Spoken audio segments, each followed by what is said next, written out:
Good morning बच्चा लोग, कैसे हैं आप सभी? शानदार, बेहतरीन और जबरदस्त होंगे मेरे भाई। आज की क्लास में आप सभी का स्वागत है मेरे भाई, दिल खोल कर स्वागत है सभी का।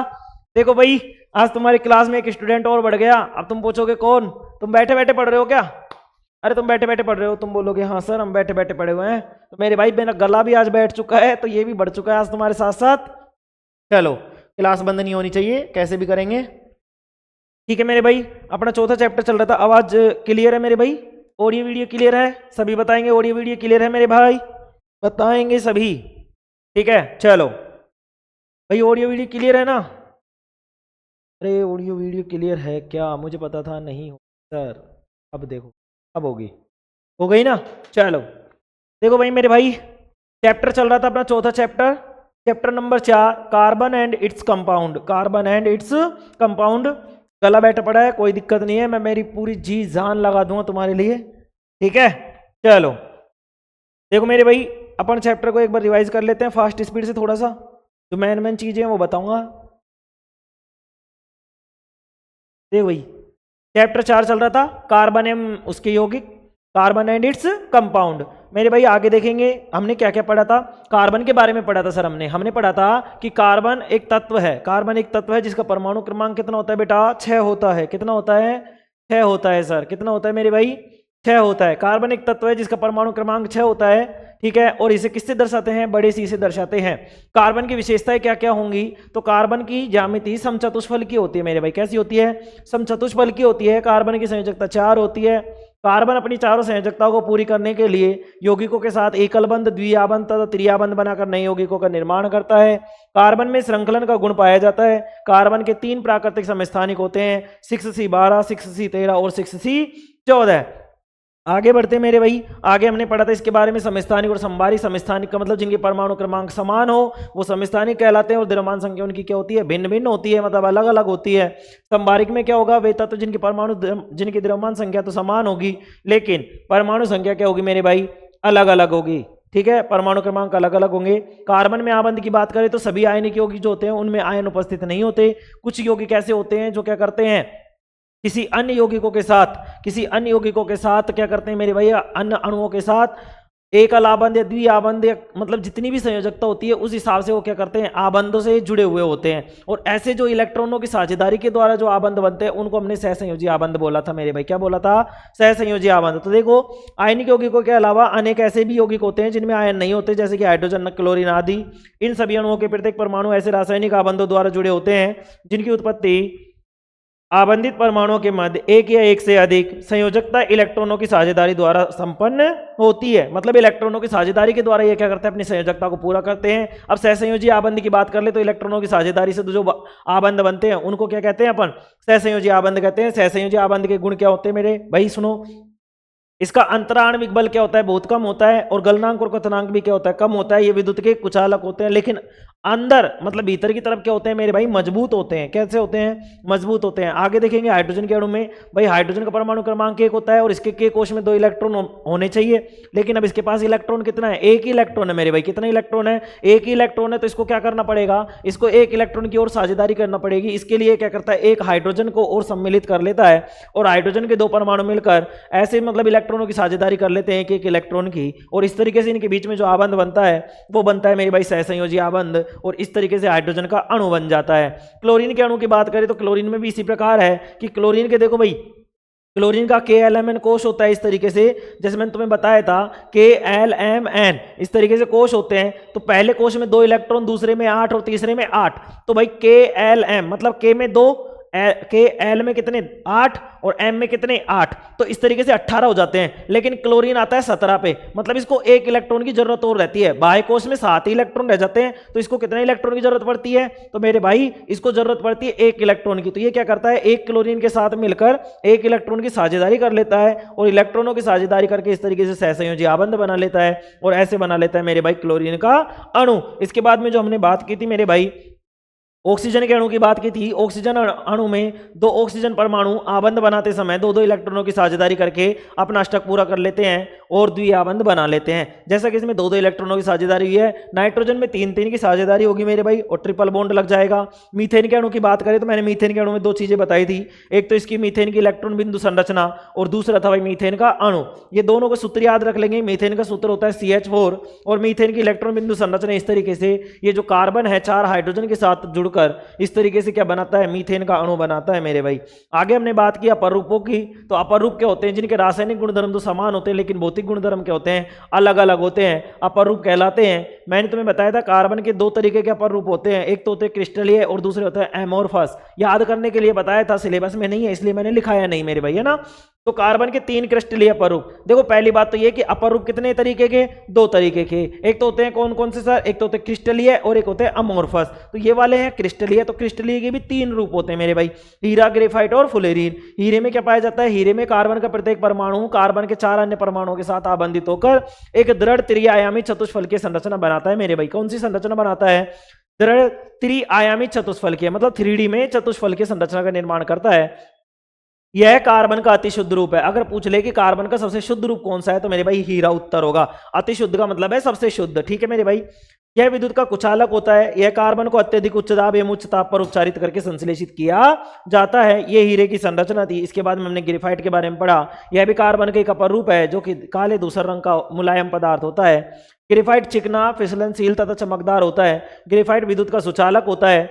ग्रेफाइट में कार्बन के प्रत्येक परमाणु का आबंधन कार्बन के 3 अन्य परमाणुओं के साथ एक ही तल पर होता है, ठीक है मेरे भाई, एक ही तल पर होता है, जिससे षटकोणीय व्यू मिलता है मेरे भाई। कैसा व्यू मिलेगा तुम्हें, षटकोणीय व्यू मिलेगा। इसमें एक आबंध द्विआबंधी होता है। एक आबंध क्या होगा, इसमें द्विआबंधी होगा, ठीक है मेरे भाई। ये ग्रेफाइट की संरचना थी, मैंने बना के बताई थी, समझाई थी। अब फुलरीन की बात करते हैं। फुलरीन की संरचना एक फुटबॉल की तरह होती है। यह गोल गुंबद के समान होती है, ठीक है। कैसे होती है, गोल गुंबद के समान। अमेरिका के प्रसिद्ध वास्तुकार बकमिंस्टर फुलरीन के नाम पर इसका नाम फुलरीन पड़ा था। C60 सर्वाधिक स्थायी फुलरीन है, जिसे बकमिंस्टर फुलरीन भी कहते हैं। यह भी कार्बन का क्या है मेरे भाई, अपर रूप है। आगे देखेंगे, यहाँ पे मैंने तीनों चीजें बताई थी तुम्हें इस तरीके से, और आगे देखेंगे मेरे भाई इस तरीके संरचना के बाद में संतृप्त यौगिक बताए थे, जिनमें एकल बंध पाया जाता है। एकल बंध जो पाए जाएंगे संतृप्त यौगिक, और जिनमें डबल बॉन्ड या ट्रिपल बॉन्ड पाए जाएंगे वो असंतृप्त यौगिक कहलाएंगे। हाइड्रोकार्बन की बात करें तो हाइड्रोजन और कार्बन से मिलकर बने यौगिक क्या कहलाते थे, हाइड्रोकार्बन कहलाते थे। अब IUPAC की बात कर लेते हैं। IUPAC का पूरा नाम होता है मेरे भाई international union of pure and applied chemistry, अंतरराष्ट्रीय विशुद्ध और अनुप्रयुक्त रसायन संघ, ठीक है मेरे भाई। इस पद्धति के अनुसार सभी कार्बनिक यौगिकों का नामकरण किया जा सकता है। इस पद्धति के अनुसार कुछ सरल कार्बनिक यौगिक जैसे एल्केन, एल्कीन एवं एल्काइन का नामकरण निम्न प्रकार किया जाता है। पहले क्या करते हैं, हाइड्रोकार्बन के नामकरण में कार्बनिक यौगिक में अणु उपस्थित, मतलब जितने भी अणु में उपस्थित कार्बन होंगे उनके परमाणुओं की संख्या के आधार पर पूर्व लग्न लगता है मेरे भाई। क्या लगता है, पूर्व लग्न। पूर्व लग्न कौन से होते हैं, जैसे कि meth, eth, prop, but, pent, hex, hept, oct, non, dec आदि, ठीक है मेरे भाई।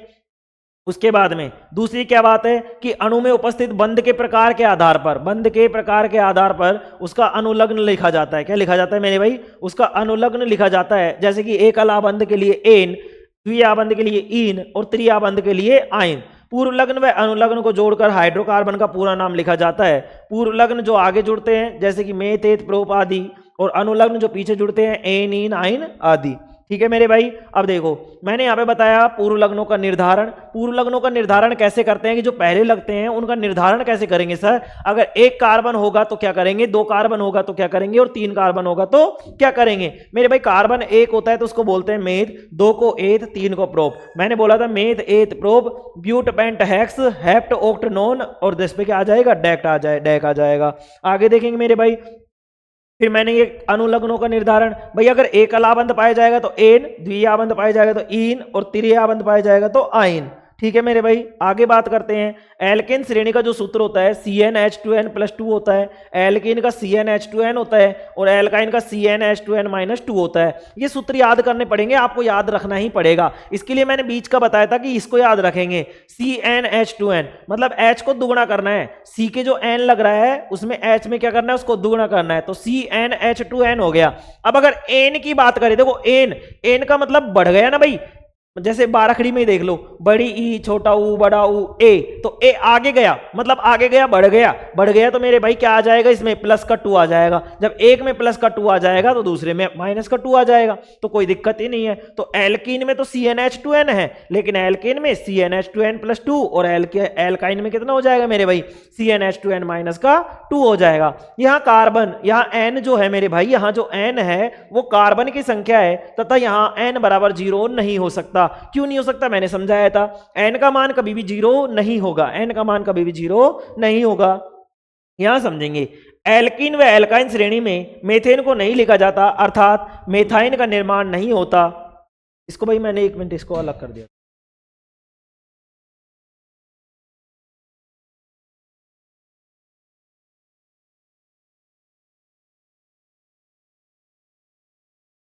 भाई उस दिन ये गलती से लिख दिया था ना। चलो, CnH2n माइनस का 2, मेथेन के लिए कार्बनों की संख्या कितनी होगी, 1 होगी। तो यहाँ पे देखो इस तरीके से करेगा तो इस तरीके से C1H0 हो जाएगा, जो कि एक यौगिक नहीं है। क्यों नहीं है यौगिक, क्योंकि सर इसमें तो कार्बन कार्बन है, हाइड्रोजन तो है नहीं। यहाँ पे मैंने बता दिया था, और इसके बाद में मैंने तुम्हें इनके बनाने के लिए संरचना दी थी। अब देखो एथीन की संरचना के लिए क्या करोगे बताओ, एथीन की संरचना के लिए तुमने क्या किया था भाई, एथीन की संरचना देखो मैं ऐसे ही बना के दिखा रहा हूं, जल्दी जल्दी देखेंगे। अब एथीन में क्या है सर, एथ है प्लस में ईन है। ईन का मतलब तो क्या हो जाएगा सर, डबल बॉन्ड हो जाएगा, और एथ का मतलब कार्बन 2 हो जाएंगे। अगर कार्बन 2 है तो CnH2n। अब बताओ H2n में प्लस का 2 या माइनस का 2, प्लस का 2 या माइनस का 2, बताएंगे सभी बताएंगे, प्लस का 2 या माइनस का 2। तुम बोलोगे सर ईन है, क्या है, ईन है, तो इसमें ना तो प्लस का 2 लगेगा ना माइनस का 2 लगेगा, तो ये ऐसे कैसे रहेगा। अच्छा सर कोई बात नहीं, तो इसकी जगह क्या रख लेते हैं अपन, इसका n की जगह 2 रख लेते हैं। अगर 2 रख लेंगे तो H कितना हो जाएगा, 2 और 2, तो 2 दूनी 4, तो C2H4 बन जाएगा सर। क्या बन जाएगा, C2H4 बन जाएगा। अच्छा अब देखो C2 तो बन गया, ये लो। अब डबल बॉन्ड तो लगाना ही है, ये लगा दिया। H कितने रखने हैं, 4, तो 1 2 3 और ये 4। अब देखो ये संरचना बन गई कि नहीं बन गई एथेन की, बताओ एथीन की संरचना बन गई कि नहीं बन गई। तुम बोलोगे हाँ सर बन गई। क्या बन गई, एथीन की संरचना। अब देखो कार्बन की संयोजकता को चेक करना है मेरे भाई, कार्बन की संयोजकता को चेक ही करना पड़ेगा। यहां जो कार्बन है मेरे भाई, इसकी संयोजकता चेक करेंगे तो 1 2 3 और 1 4। भाई 2 तो डबल बॉन्ड तो ये रहा, तो 2 तो ये हो गए, एक ये रहा 3 और एक ये हो गई 4। ठीक है, ऐसे इस कार्बन की 2 3 और 4, तो ये बन गया अपने पास एथीन का। अब हेक्सीन का कैसे बनेगा, हेक्सीन का कैसे बनेगा देखेंगे मेरे भाई।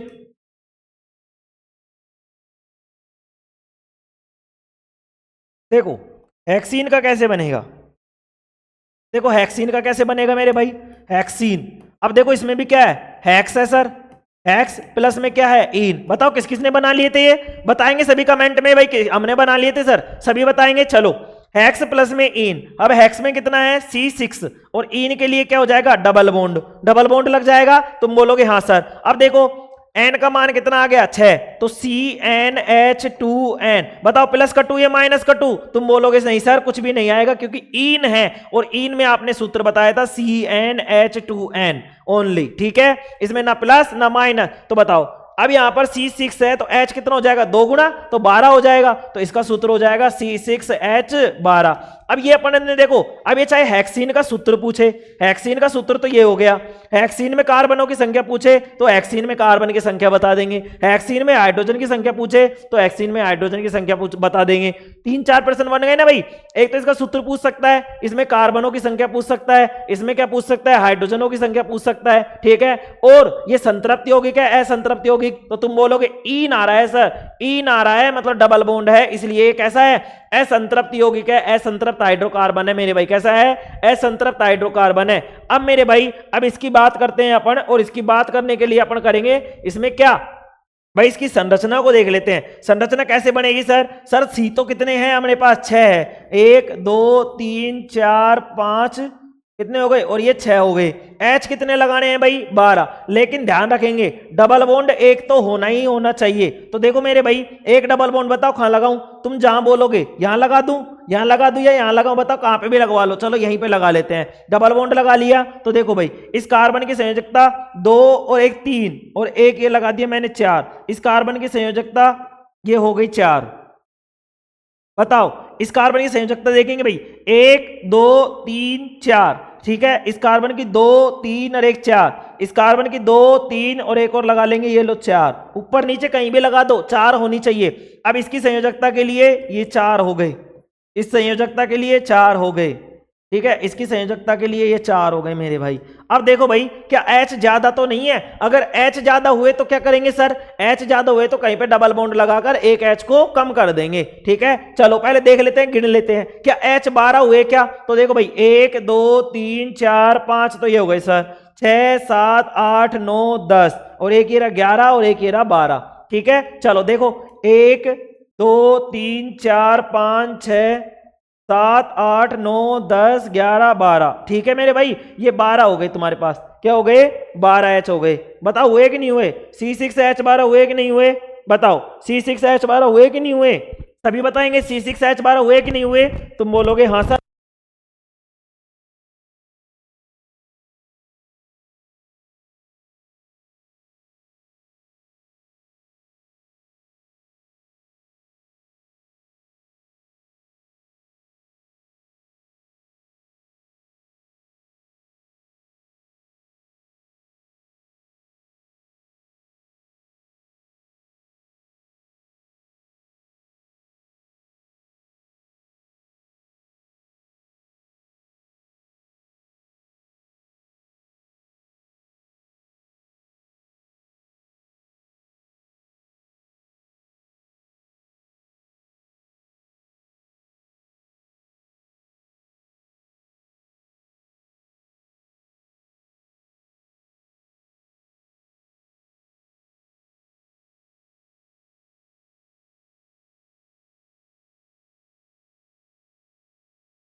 तो आवाज आ रही है मेरे भाई? चलो पढ़ाने को ऑफर था, पता नहीं कहाँ से, क्या पता नहीं। हाँ, चलो देखते हैं, कोई नहीं, अपन नहीं जा रहे कहीं पे भी, अपन ठाले हैं, अपन उनके लिए हैं जिनके लिए कोई नहीं है। चलो देखते हैं, जो भी है कोई बात नहीं। चलो मेरे भाई, इसमें देख लिया आपने C6 और H कितना हो गया? 12 हो गया सर। C6 और H कितना हो गया? 12 हो गया। कोई बात नहीं मेरे भाई, हेक्सीन की बात हो गई। डेकाइन की बात करें क्या? डेकाइन की बात करें क्या? तुम कहोगे सर करो, डेकाइन की बात भी करो, आप सारी बातें करो, आज हमसे सारी बातें करो। तो मेरे भाई ये लो, डेकाइन की बात कर लेते हैं। डेकाइन मेरे भाई, डेकाइन की बात करेंगे। किसकी बात करेंगे? डेकाइन की बात करेंगे। तो डेकाइन में देखेंगे मेरे भाई, डेकाइन में क्या देखेंगे कि सर इसमें डेका है, डेका है प्लस में इन है, डेका में इन है, इनका मतलब डबल बॉन्ड और इसका मतलब 10, तो सी बनाएंगे 10 3 4। देखो भाई सी कितने बना देंगे? 10, 1 1 2 3 4 5 6 7 8 9 10। इन है, इन का मतलब सीधे याद करेंगे, इन में क्या हो जाता है? डबल हो जाता है। तो 10 ये है, तो एच कितने हो जाएंगे मेरे भाई? 20 हो जाएंगे। तो 1 2 लिखेंगे, 3 4 5 6 7 8 9 10 11 12 13 14 15 16 17 18 19 और ये लो मेरे भाई 20। ठीक है, गिन लेना। H 20 है मेरे भाई पूरे, डबल बॉन्ड भी आ चुका है, ये डबल बॉन्ड लगा दिया, H 20 हो चुके हैं, C 10 हो चुके हैं। ये बन गई तुम्हारे डेकाइन की संरचना। और इसी तरीके से तुम्हें इसकी बनानी थी, ब्यूटेन की और तुम्हारे प्रोपाइन की। चलो प्रोपाइन की भी दिखा देता हूं, प्रोपाइन की भी दिखा देता हूं मेरे भाई। चलो प्रोपाइन की भी दिखा देता हूं, चलो देखेंगे मेरे भाई, प्रोपाइन की भी देखेंगे, प्रोपाइन की भी देखेंगे मेरे भाई। प्रोपाइन, तो प्रोपाइन में क्या है मेरे भाई? देखेंगे प्रोपाइन में क्या होगा? प्रोप प्लस में आइन, प्रोप प्लस में आइन, प्रोप प्लस में आइन, ठीक है। तो प्रोपाइन में क्या होगा, प्रोप प्लस आइन। अच्छा प्रोप में क्या है, C5 है, आइन में क्या हो जाएगा, ट्रिपल बॉन्ड लग जाएगा सर। और इसका सूत्र बताएंगे CnH2n -2 या +2 बताएंगे। एन है क्या, तुम बोलोगे नहीं सर एन नहीं है, यहां पर तो आइन है। अगर मेरे भाई आइन है तो -2 लगेगा। क्या लगेगा, -2 लगेगा। बताएंगे सभी लगेगा कि नहीं लगेगा, तुम बोलोगे हाँ सर लगेगा। ठीक है चलो, अगर 2 लगेगा, -2 लगेगा तो मेरे भाई इसमें से इसका दुगना तो होगा ही, -2 और हो जाएगा। तो कैसे, C n की जगह 5, H 2, n की जगह क्या 5 मेरे भाई, 2 5 10 और -2। देखो अब देखो यहां पे देखो ये कितना हो जाएगा, C5 हो जाएगा मेरे भाई, C5 H कितना हो जाएगा, 2 5 10 -2 करेंगे तो ये बन जाएगा C5H8 बन जाएगा, C5H8 बन जाएगा मेरे भाई, C5H8 बन जाएगा। अच्छा C5 बनना का है तो C को 5 बार लिखेंगे, 3 4 5। बताओ 5 बार लिखा नहीं लिखा, तो बोलोगे हाँ सर लिखा। और H कितना लगाना है मेरे भाई, सर H तो अपन को 8 ही लगाने हैं। तो ये लो मेरे भाई लग गए 8। तो एक में ट्रिपल बॉन्ड लगा देते हैं, ये लो, इसको यहाँ पे नहीं लगाएंगे क्यों, क्योंकि अपन ने H लिख दिया यहाँ पे ना। तो चलो यहाँ पे लगा देते हैं ट्रिपल बॉन्ड। तो 3 और 1 4 इसकी हो गई, 3 और 1 4 इसकी हो गई। अच्छा आप देखेंगे सभी 3 3 6 और 1 7, अभी एक H कम पड़ रहा है ना, तो एक H यहाँ आएगा क्योंकि इसकी संयोजकता 4 नहीं हुई थी। अब देखेंगे हर कार्बन की संयोजकता 4 है, इसकी भी 4, इसकी भी 4, इसकी भी 4, इसकी भी 4। तो कार्बन की संयोजकता को भी ध्यान में रखना है, बॉन्ड को भी ध्यान में रखना है, हाइड्रोजन की संख्या को भी ध्यान में रखना है, इस सूत्र को भी ध्यान में रखना है, इस सूत्र को भी क्या करना है मेरे भाई, ध्यान में रखना है, CnH2n -2 क्योंकि आयन लगा है। अच्छा ब्यूटेन के लिए क्या करोगे बताओ, meth eth prop but, carbon कितने सर, कार्बन कितने, तुम बोलोगे सर इसके लिए तो कार्बन 4 चाहिए। कितने चाहिए मेरे भाई, तुम बोलोगे सर कार्बन तो 4 चाहिए। कितने चाहिए बताएंगे सभी, बताएंगे कितने चाहिए मेरे भाई, कितने चाहिए, तुम बोलोगे सर ब्यूटेन के लिए कार्बन होगा 4, कार्बन होगा 4। अगर बेटा 4 आया तो ये CN, N का मतलब कितना है 4 है, N का मतलब कितना है 4। कोई कंफ्यूजन तो नहीं है ना कि N कहां से ले रहा हूं, H कैसे बना रहा हूं। तो भाई जब भी अपन देखेंगे ब्यूटेन, तो ब्यूट का मतलब क्या है मेरे भाई, इस ब्यूटेन को देखेंगे तो हमें को पता है सर ब्यूट प्लस में एन है। और हमने देखा था कि हम क्या करते हैं, पूर्व लगन के लिए कार्बनों की संख्या गिनते हैं। तो ब्यूट के लिए सर 4 लगता है, मेथ एथ प्रोप और ब्यूट, मेथ एथ प्रोप और ब्यूट। तो ब्यूट के लिए कार्बन की संख्या 4 और एन के लिए कितना लगेगा, एकल बंध लगेगा, सिंगल बॉन्ड लगेगा मेरे भाई, सिंगल बॉन्ड लगेगा। और अगर सिंगल बॉन्ड लगेगा तो मेरे भाई इस तरीके से कार्बन की संख्या तो ये हो गई 4। और अब इसका सूत्र जो होता है, एन लग गया मतलब एल्केन श्रेणी है मेरे भाई। कौन सी श्रेणी है, एल्केन श्रेणी है। तो इसका सूत्र हो गया CnH2n प्लस का 2, CnH2n प्लस का 2 हो गया। तो यहां पे n देखो भाई मेरे भाई, Cn का मतलब कितना है 4, तो 4। अब देखो यहां पे रखेंगे मेरे भाई, तो यहां पे C4H2, n का मान 4 प्लस का 2। अब ये ब्रैकेट में जो है इसका मतलब है मेरे भाई गुणा है, ये क्या है, गुणा में है। तो C4H8 हो जाएगा कि नहीं, 4 दूनी 8 प्लस का 2। तो अब ये हो गया मेरे भाई C4H8 और 2 कितना हो जाएगा 10। तो C4H10 हो गया मेरे भाई, C4H10 हो गया, C4H10 हो गया। अगर ये C4H10 हो गया मेरे भाई तो कार्बन की संख्या तो 4 है, लेकिन हाइड्रोजन की संख्या कितनी लिखेंगे, 10 लिखेंगे सर। क्या डबल बॉन्ड का लफड़ा है क्या ट्रिपल बॉन्ड का लफड़ा है क्या, तुम बोलोगे नहीं सर सिंगल बॉन्ड की बात है। और अगर सिंगल बॉन्ड की बात है मेरे भाई, सॉरी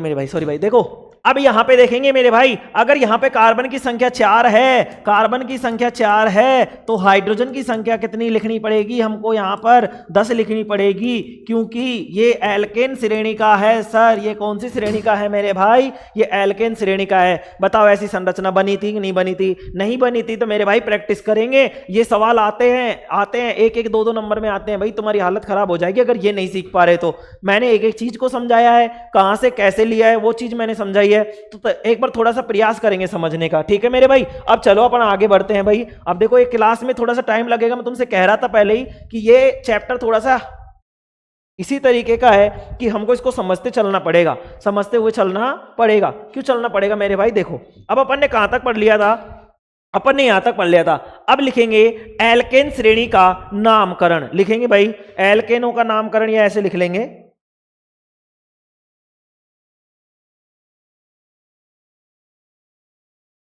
लिखेंगे एल्केन का नामकरण। मेरे भाई अगली हेडिंग डालेंगे और लिखेंगे एल्केन का नामकरण। चलो दिख रहा है ना मेरे भाई सभी को सही तरीके से दिख रहा है ना? चलो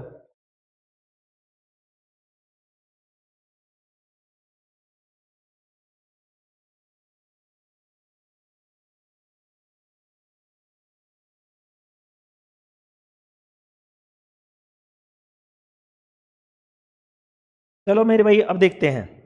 लिखेंगे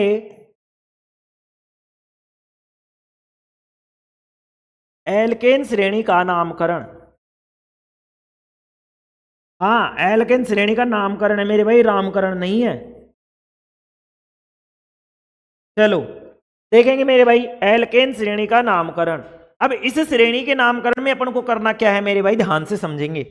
इसमें क्या करना है कि पहले मैं इसमें आपको इसके नियम लिखाऊंगा कि ये नामकरण करते कैसे हैं, कैसे कैसे हमको चीजों को पहचानना पड़ेगा, कहां से हमको शुरुआत करनी पड़ेगी। और इन सबको करवाने के बाद में मैं जब चैप्टर एंडिंग हो रहा होगा तो मैं इस नामकरण के साथ साथ तुम्हें एक चीज और लिखवा रहा हूंगा और वो होगी एक सारणी। या तो मैं इन सभी तीनों के बाद में सारणी को लिखवा दूंगा या फिर इसके तो मतलब इससे मतलब लास्ट में लिखवा दूंगा। ठीक है, वो सारणी बहुत काम की है। ठीक है, उसको बनाना जरूरी है और ये चीजें भी समझना जरूरी है। तो लिखेंगे मेरे भाई एल्केन के नामकरण में लिखेंगे इस श्रेणी के यौगिकों का सामान्य सूत्र। लिखेंगे इसमें इस श्रेणी के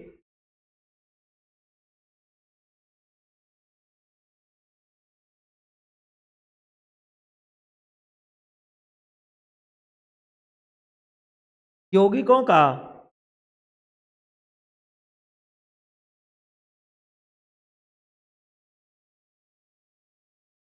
सामान्य सूत्र। इस श्रेणी के यौगिकों का सामान्य सूत्र CnH2n CnH2n प्लस का 2 होता है।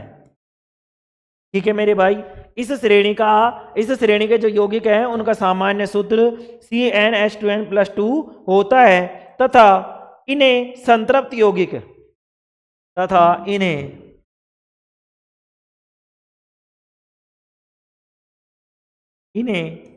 संतृप्त यौगिक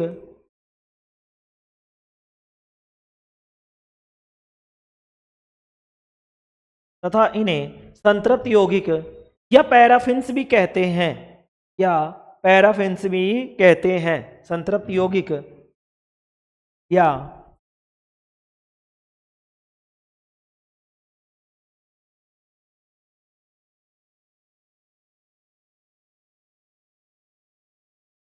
पैराफिन्स भी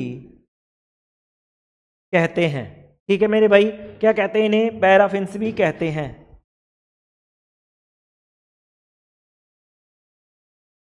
यौगिक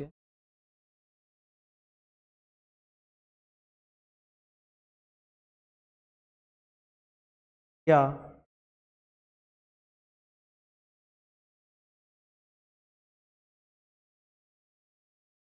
पैराफिन्स भी कहते हैं मेरे भाई। क्या कहते हैं?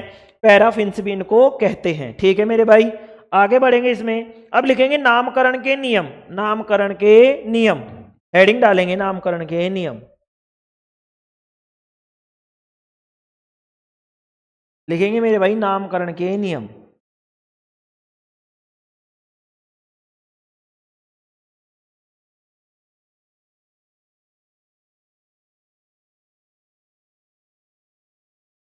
हेडिंग डालेंगे नामकरण के नियम।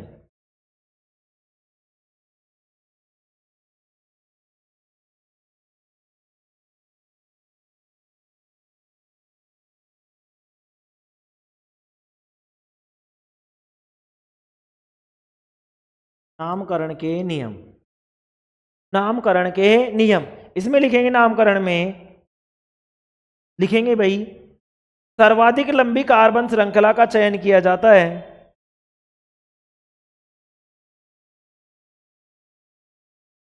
सर्वाधिक लंबी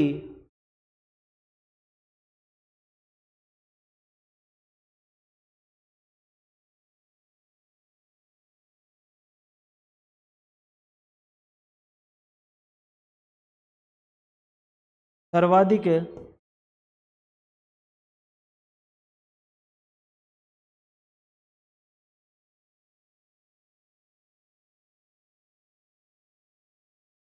लंबी कार्बन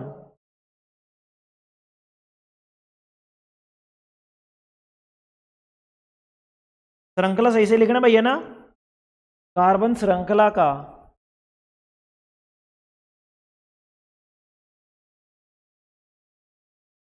चयन किया जाता है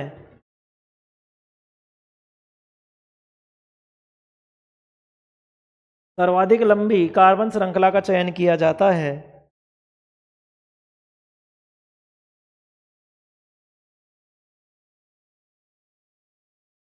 ठीक है,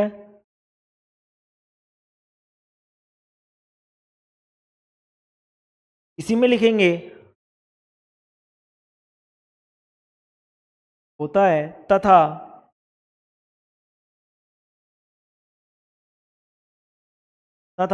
मुख्य कार्बन श्रृंखला के, लिखेंगे तथा मुख्य श्रृंखला के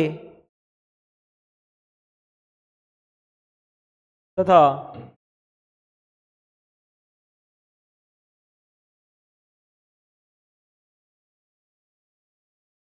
मुख्य श्रृंखला के बाहर बचे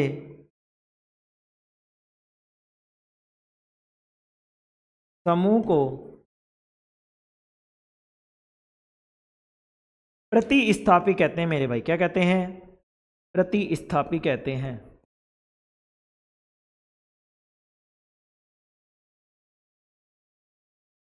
क्या कहते हैं मेरे भाई? प्रतिस्थापी कहते हैं। सर्वाधिक लंबी कार्बन श्रृंखला का चयन किया जाता है तथा मुख्य श्रृंखला के बाहर बचे समूह को प्रतिस्थापी कहते हैं। ठीक है मेरे भाई, आगे बढ़ेंगे। दूसरा लिखेंगे मेरे भाई, ये तो पहली बात हो गई। ठीक है, दूसरी बात देखो, इसमें समझाता हूं, मैं समझाते हुए चलता हूं ताकि दिक्कत नहीं होगी। सर्वाधिक लंबी कार्बन श्रृंखला का चयन किया जाता है मेरे भाई। कैसे किया जाता है? देखो, जैसे कि अपने पास मान लो इस तरीके से इसने दी है कार्बन श्रृंखला,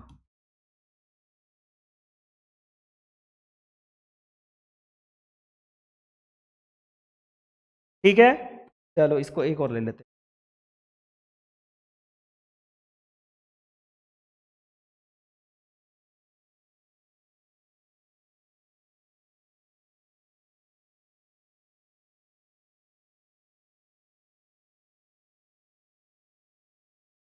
ठीक है, लो इस तरीके से। अब देखो H3 हो गया, एक ये हो गया, 4 हो जाएगा इस तरीके से।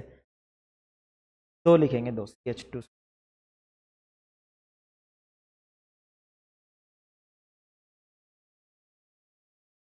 समझाऊंगा कैसे लिखा है। ठीक है मेरे भाई, अब चलो इसको कैसे लिखा है देखो, इसको भी मैं H3 लिख देता हूं।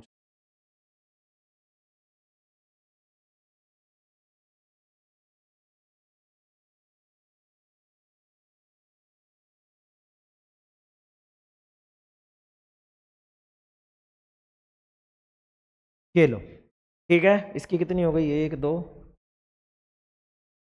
4 हो जाएगी।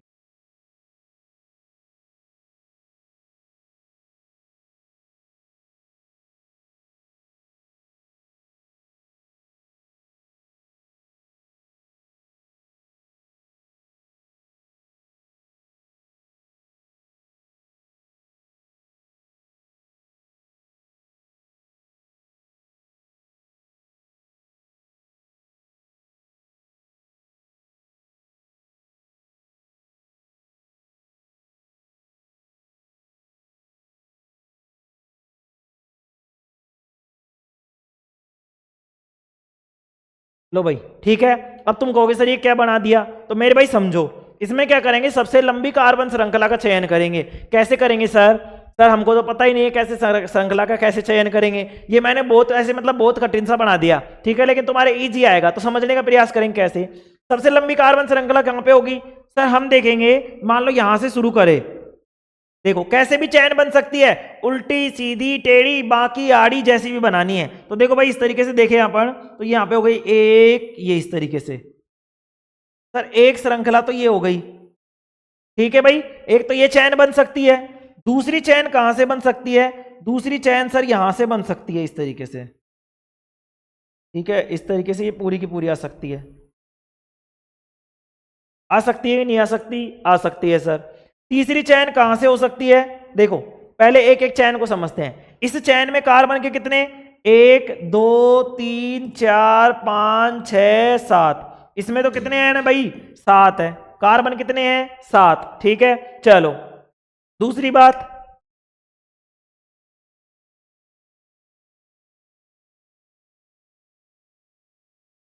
अब और आगे नहीं होता, चलो कोई बात नहीं। तो इसमें तो कितने आए भाई? 7 आए। अब देखो इसमें कार्बन देखेंगे, 1 2 3 4 5 6 7 8 9 10। इसमें कितने आए मेरे भाई? 10 आए हैं सर। सबसे लंबी कार्बन श्रृंखला का चयन करना है मेरे भाई, सबसे लंबी कार्बन श्रृंखला का मतलब एक ऐसी चैन जिसमें कार्बन सबसे ज्यादा हो। तो किसमें ज्यादा है मेरे भाई? इस सीधे वाली में तो कितने हैं हमारे पास? 7 हैं। कितने हैं? 1 2 3 4 5 6 और 7 है मेरे भाई। ठीक है, अब इस पूरी को इस पूरी को देखें अपन, इस पूरी को देखो तो 1 2 3 4 5 6 7 8 9 10। इसमें कितने हैं सर? 10 है। तुम बोलोगे यार सर इधर भी तो है नीचे। ठीक है भाई, इधर भी देख लेते हैं। तो इधर देखो 1 2 3 4, देखो भाई इस तरीके से देखते चलेंगे। लो मैं इसको चेंज कर देता हूं थोड़ा सा, देखो यहां से देखते चलेंगे, देखो यहां से देखते चलेंगे 1 2 3 4 5 6 7, इधर देखे 8, इधर आ गए 9। ठीक है भाई, ये कौन सी बन गई? इसमें कितने आ गए तुम्हारे पास? 9 आ गए सर। इसमें कितने आ गए लाल वाली में? 9। कितने आ गए? 9 आ गए। ठीक है, चलो अब देखो दूसरे, तुम बोलोगे सर ये नीचे भी तो जा सकती थी, तो इधर भी 9 ही होंगे, कोई बात नहीं। अब बताओ इसमें से ये 9 वाली थी, ये नीचे वाली जो आएगी ये भी 9 वाली है, तो इसमें भी 9 ही आएंगे। कैसे सर? 1 2 3, समझते जाएंगे मेरे भाई। मैं पेन को दिखाता जा रहा हूं, थोड़ा सा काटा फांसी हो गई, समझ लेंगे, प्रयास करेंगे थोड़ा सा। 1 2 3 4 5 6 7 8 9। तो इस वाली में भी कितने आए हैं? 9 आए हैं। तुम बोलोगे सर यहां से बना के देखे, तो इधर बना ले भाई, 1 2 3 4 5 6। कितने आ गए? 6 आ गए। दिमाग घूमने वाला है, समझने का प्रयास करेंगे मेरे भाई पूरा का पूरा। ठीक है ना, इधर देखेंगे ये वाली जो बनी है मेरे भाई, इसमें आ गए तुम्हारे पास 6 आ गए। तो अब बताओ सबसे लंबी कार्बन श्रृंखला कौन सी हो गई? तुम बोलोगे सर यहां से जो ये जा रही है ना, ये वाली, इस वाली को ही, यही सबसे लंबी कार्बन श्रृंखला है। मतलब यहां पे कार्बनों की संख्या कितनी है? तुम बोलोगे सर यहां पे कार्बनों की संख्या सर 10 है। सर कितनी है मेरे भाई? 10 है। चलो अब मैं पूछता हूं तुमसे और तुम बताओगे थोड़ा सा। देखो भाई मैं इस चैप्टर को इतनी आसानी से नहीं छोड़ सकता, और टाइम लगेगा तो लगेगा भाई, है ना। जिसको नहीं पढ़ना हो वो कोई दिक्कत नहीं है अपने, लेकिन मैं इस चैप्टर को समझाऊंगा और अच्छे तरीके से समझाने का प्रयास करूंगा, क्योंकि ये चैप्टर तुम्हारे दिमाग में अभी नहीं घुसेगा। नामकरण कोई ऐसा दे दिया उसने जिसमें अपन फंस गए, तो मेरे भाई मैं तो तैयारी करवा के लेके चल रहा हूं तुम्हें 0 से और 100 पर, मतलब 0 नंबर से 100 नंबर तक की। ठीक है, मैं एक भी नंबर नहीं कटवाना चाहता तुम्हारा। मान लो इस चैप्टर को पढ़ाने में 1 महीना लगाया और कोई एक चीज मैंने छोड़ दी और वही चीज आ गई, तो भाई तुम्हारा ये चैप्टर को पढ़ना नहीं पढ़ना सब बेकार हो गया। ठीक है ना, चलो देखो अब प्रयास करते हैं फिर से। अब मुझे तुम कार्बन श्रृंखलाओं को गिनकर बताओगे। अच्छा ये देखो अब, ठीक है, चलो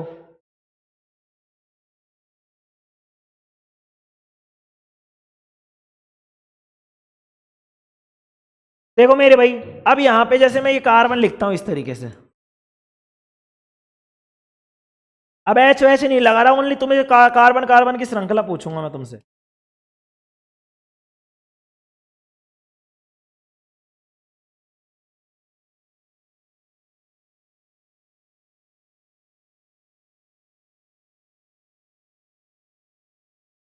ठीक है,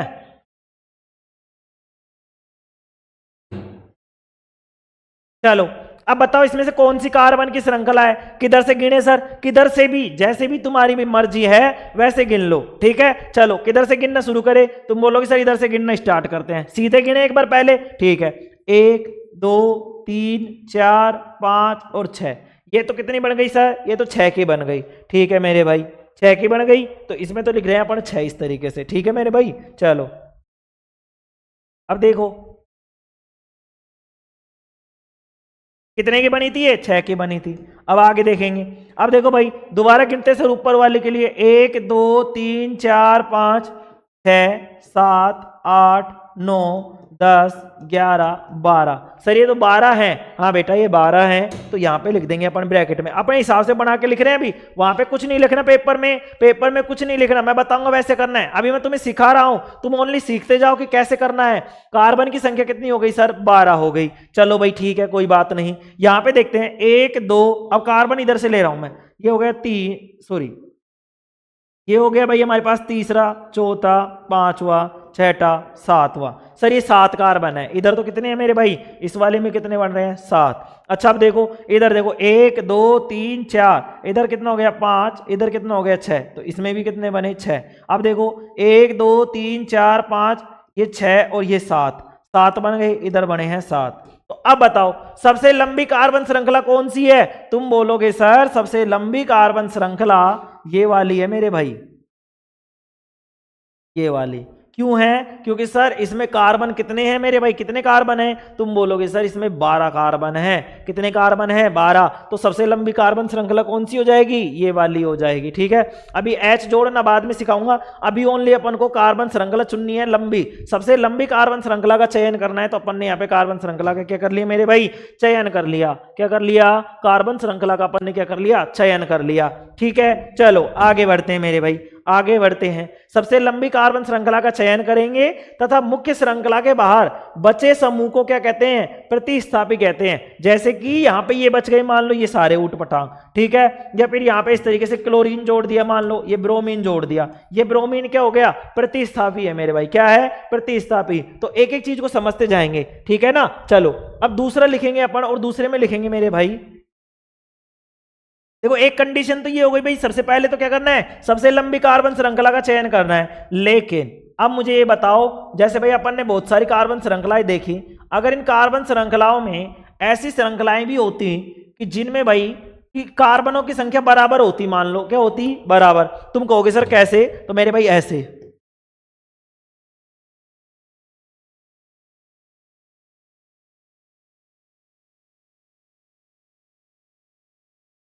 2 4 5 6, 1 2 3 4 5 6, 1 2 4 5 6।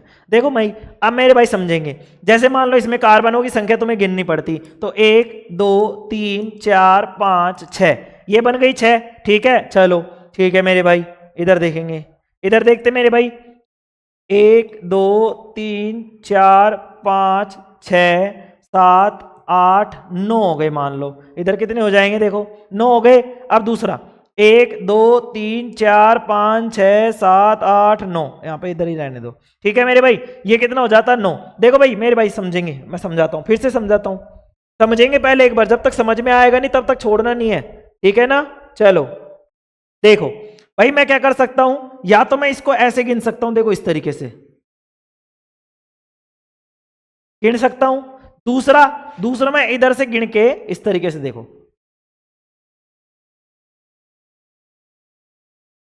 ये इस तरीके से इसको गिन सकता हूं। बताओ गिन सकता हूं नहीं गिन सकता? तुम बोलोगे हाँ सर गिन सकते हो।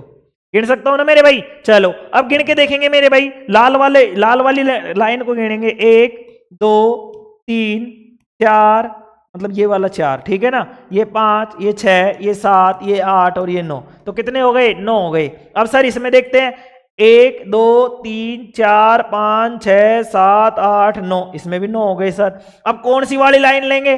कौन सी वाली लाइन लेंगे? इसके लिए यहाँ पे जो काम आएगा मेरे भाई, जब संख्याएं बराबर होंगी तो हम प्रतिस्थापी वाली वो लेंगे, जिसमें प्रतिस्थापी होगा। अब मान लो सर प्रतिस्थापी भी बराबर आ गए, तो मेरे भाई जिसमें अधिक प्रतिस्थापी होंगे ना उसको लेंगे। सर अब क्या करेंगे आगे? तो मेरे भाई इसको समझेंगे, समझने का प्रयास करेंगे, तुम्हारी आंखें खुल जाएंगी और तुम्हारा दिमाग भी खुल जाएगा। लेकिन यकीन मानना, जब तुम 11th 12th में जाओगे ना, तो तुम्हें यह लगेगा कि यार ये तो खेल है, पता नहीं क्या कुछ भी, तो मजा आने वाला है, ऐसी कोई बात नहीं है। इजीली लेके समझो, ठीक है ना। चलो बोर हो जाओ तो कोई बात नहीं, फिर से बैठ जाना, ठीक है ना। हाँ मैं बोरिंग ही हूं, नालायक हो। चलो देखो मुझसे क्या है, फालतू की बात नहीं होती। फालतू की बात क्या है, इस पे तो कर ही नहीं सकते। ऑनलाइन प्लेटफॉर्म पे बहुत सारी चीजें होती हैं, है ना। यहाँ पे मैं ऊट पटांग वो उदाहरण दे ही नहीं सकते। हाँ चलो और लिखेंगे मेरे भाई, दूसरा पॉइंट लिखेंगे इसमें, और दूसरे पॉइंट में लिखेंगे, यदि 2 या 2 से अधिक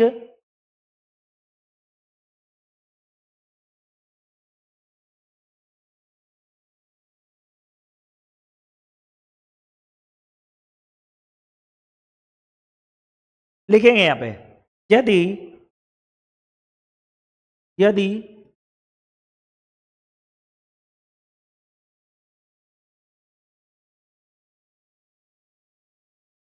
और कल भाई रिवीजन नहीं कराऊंगा मैं, कल पढ़ाऊंगा सीधा, काफी सारा टाइम लग जाएगा इसमें समझाने में। यदि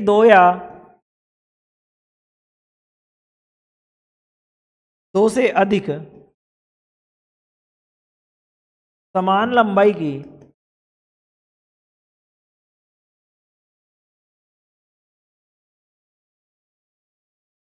श्रृंखला, लिखेंगे यदि दो से अधिक समान लंबाई की श्रृंखला श्रृंखलाएं श्रृंखलाएं हों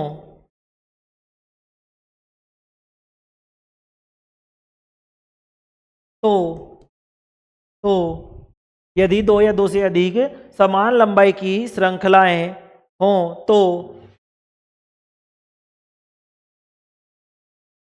अधिक प्रतिस्थापी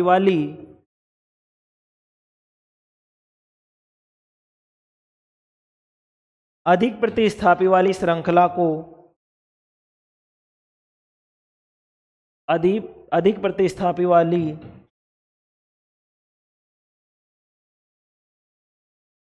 श्रृंखला का चयन करते हैं। इसका चयन करेंगे मेरे भाई, किसका चयन करेंगे? देखो, यदि दो से अधिक समान लंबाई की श्रृंखलाएं हों, यदि दो से अधिक समान लंबाई की श्रृंखलाएं हों तो अधिक प्रतिस्थापी वाली श्रृंखला का चयन करते हैं। अधिक प्रतिस्थापी वाली श्रृंखला का क्या करते हैं मेरे भाई? चयन करते हैं। ठीक है, आगे लिखेंगे नाम लिखते समय, तीसरा लिखेंगे मेरे भाई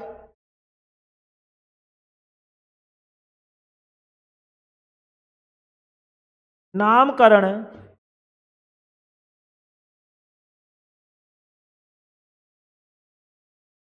करते समय प्रतिस्थापी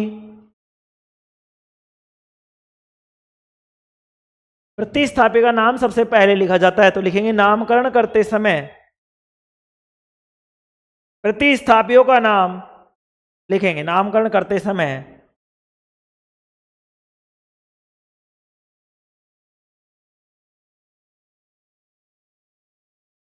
प्रतिस्थापियों का नाम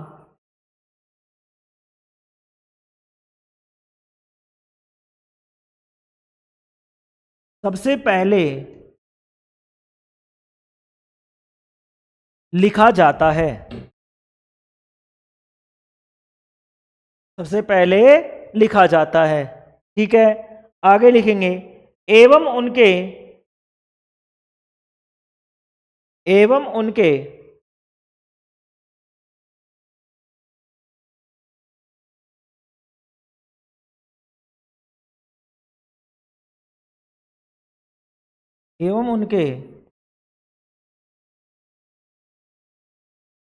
पूर्व लग्नों का उपयोग करके, लिखेंगे उनके पूर्व लग्नों का उपयोग करते हुए एवं उनके पूर्व लग्नों का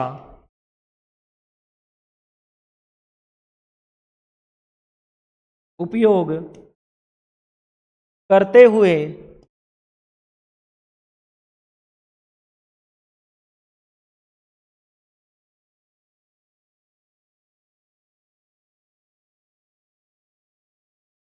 अंग्रेजी वर्णमाला के क्रम में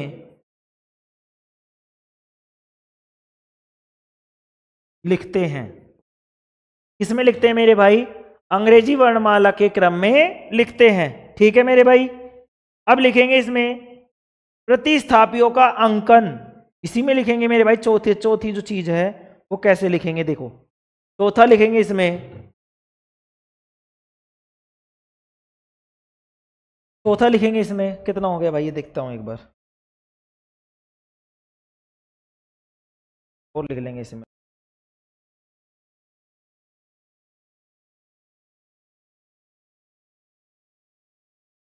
लिखेंगे प्रतिस्थापियों का अंकन,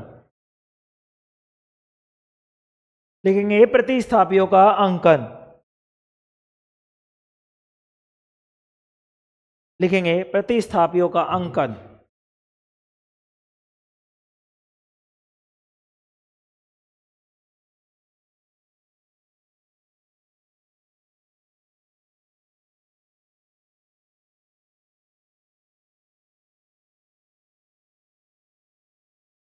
प्रतिस्थापियों का अंकन, ठीक है।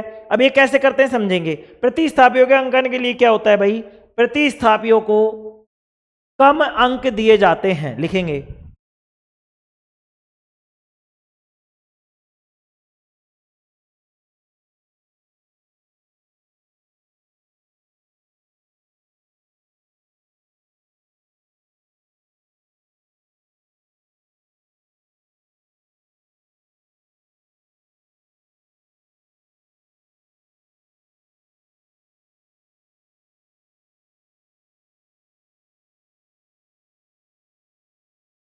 प्रतिस्थापियों को कम अंक दिए जाते हैं। प्रतिस्थापियों को क्या दिए जाते हैं मेरे भाई, कम अंक दिए जाते हैं। यदि दो प्रतिस्थापियों को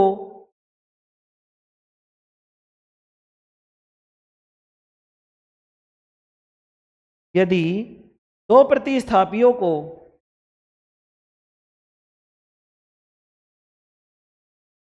यदि दो प्रतिस्थापियों को इसी में लिखेंगे, यदि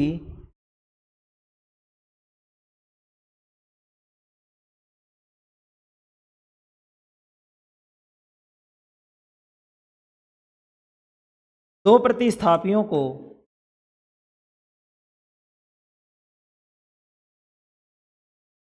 समान अंक मिल रहे हों,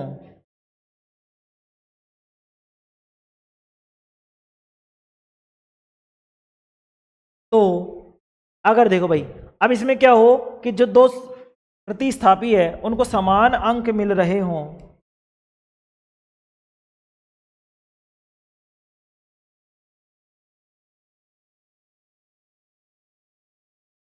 समान अंक क्या हो रहे हो, उन्हें समान अंक मिल रहे हो, तो क्या करेंगे, समान अंक मिल रहे हो तो अंग्रेजी वर्णमाला में मिल रहे हो, तो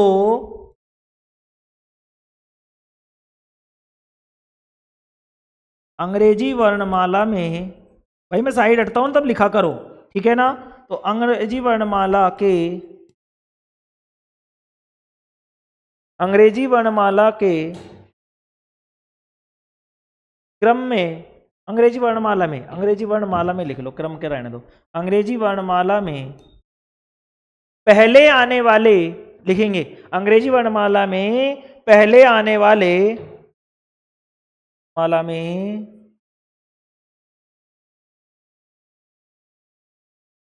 पहले आने वाले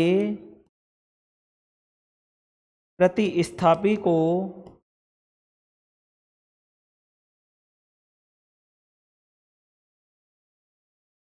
कम अंक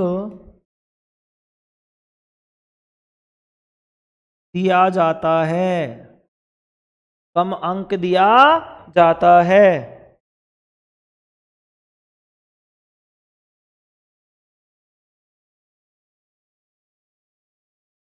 दो चीजें और हैं, इनको लिखते हैं, फिर इसके बारे में कल समझ लेंगे, कोई दिक्कत नहीं है, ठीक है। लिखेंगे, तो मैं छोटा कर रहा हूं भैया, अब है ना।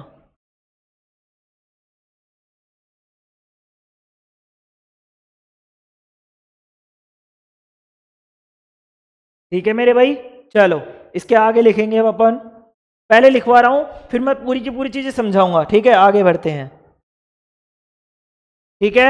चलो कहां तक लिख लिया था अपन ने, 5 पॉइंट लिख लिए थे, कितने लिख लिए, 4 लिख लिए। पांचवा लिखेंगे मेरे भाई, पांचवा लिखेंगे, नामकरण करते समय, पांचवा लिखेंगे,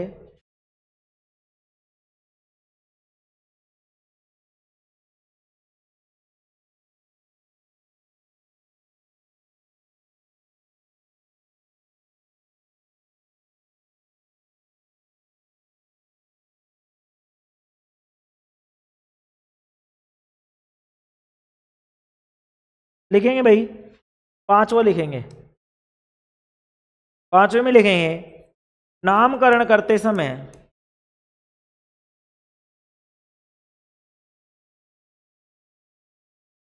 नामकरण करते समय नामकरण करते समय अंकों के मध्य कोमा करते समय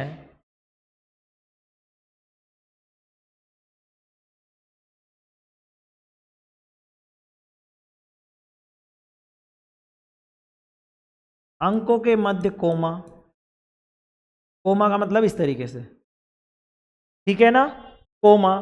तो भाई नामकरण करते समय अंकों के मध्य कोमा तथा अंक व नाम के मध्य तथा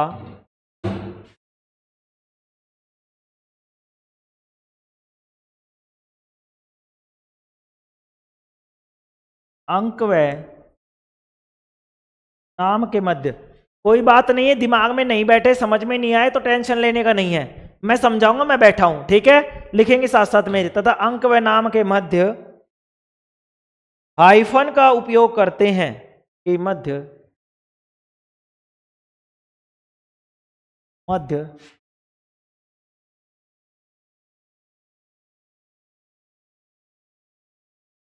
हाइफन इस तरीके से, ठीक है ना मेरे भाई, हाइफन का प्रयोग करते हैं, हाइफन का प्रयोग करते हैं, ठीक है मेरे भाई।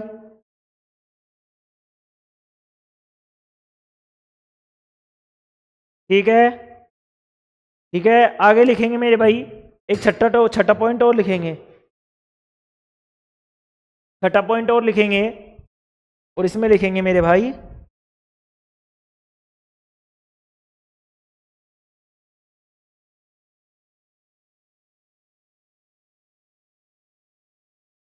छठा पॉइंट लिखेंगे, छठा,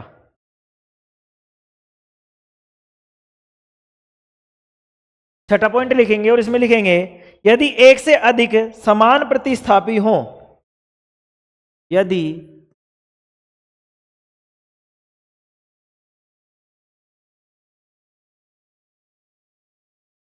एक से अधिक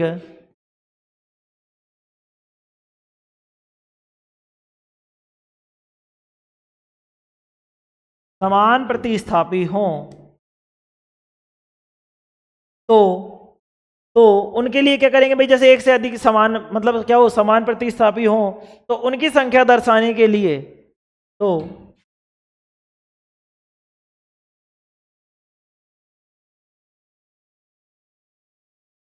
उनकी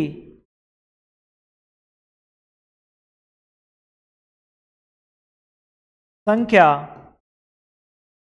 दर्शाने के लिए, उनकी संख्या दर्शाने के लिए अपन एक सारणी बनाएंगे मेरे भाई, उस सारणी के अनुसार लिखेंगे, ठीक है। लिखेंगे कि दर्शाने के लिए नीचे दी गई सारणी अनुसार लिखते हैं मेरे भाई, के लिए नीचे दी गई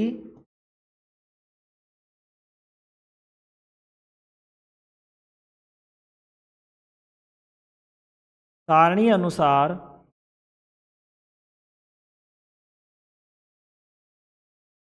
लिखते हैं। अब कैसे लिखते हैं देखेंगे भाई, एक के लिए क्या लेते हैं, दो के लिए क्या लेते हैं वो देखेंगे, ठीक है ना। जैसे देखो समझो, एक सारणी बना देता हूं मैं,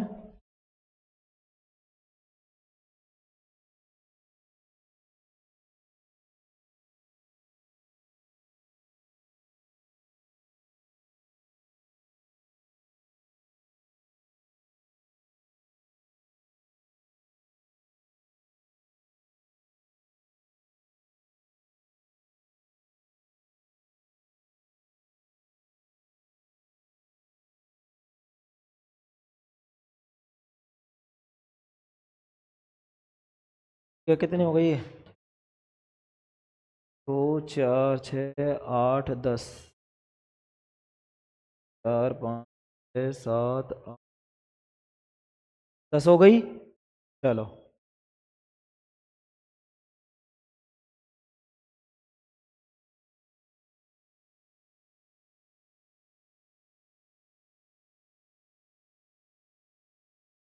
देखो मेरे भाई, यहाँ पे लिखेंगे भाई संख्या, दिख नहीं रही इसमें तो,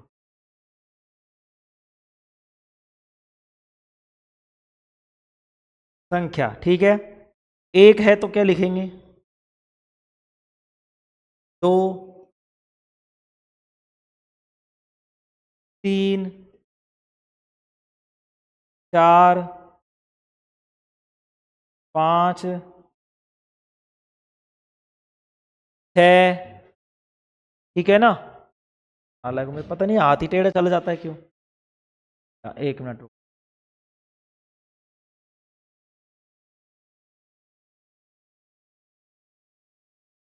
संख्या यहाँ पे है 1, 2, 3, 4, 5, 6, 7, 8, 9 और 10, ठीक है मेरे भाई।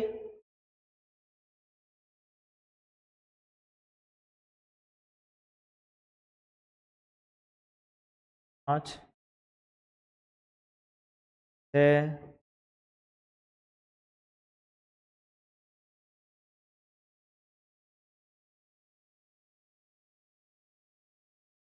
7, 8,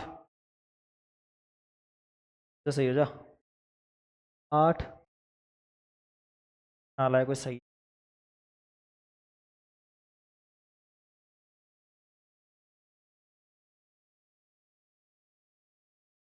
7, 8,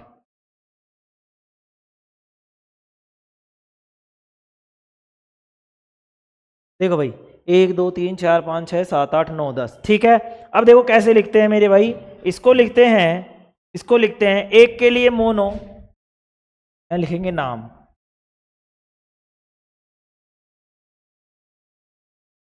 नाम क्या लिखेंगे, एक के लिए लिखेंगे मोनो, 2 के लिए डाई,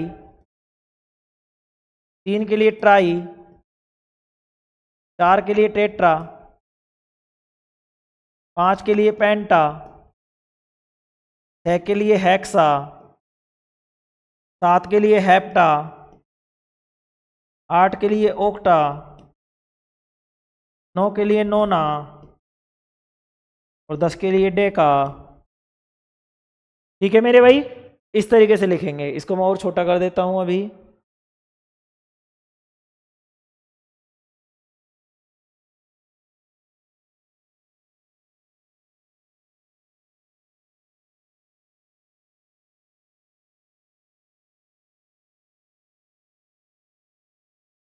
दिख रहा है इसमें,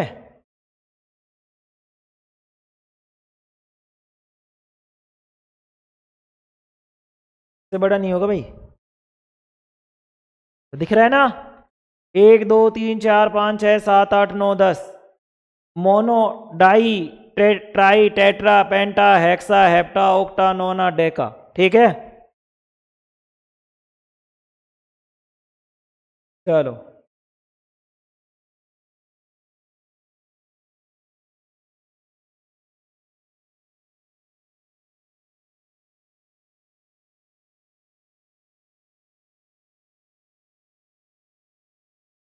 ये नीचे दी गई सारणी अनुसार लिखते हैं इस तरीके से, ठीक है मेरे भाई। अब इसको कल समझेंगे अपन, ठीक है। चलो देखो नामकरण की चीजें तो क्या अपन ने लिखवा दी है, लेकिन अभी कुछ प्रतिस्थापी वगैरह भी रह रहे हैं, तो अभी कल टाइम लगेगा। कल मैं आते ही रिवीजन नहीं करूंगा, मैं इन चीजों को समझाऊंगा, एक एक पॉइंट जो अपन ने लिखी है 6 पॉइंटों को, इन पॉइंटों को अपन एक एक करके समझ रहे होंगे मेरे भाई। एक एक पॉइंट को अपन समझेंगे और समझते हुए देखेंगे भाई अपन ने क्या किया और किस तरीके से ये पूछे जाते हैं और किस तरीके से हमको नामकरण करना होता है, ठीक है मेरे भाई। आज के लिए इतना ही काफी, thank you all of you, take care, love you all, ठीक है मेरे भाई। चलो।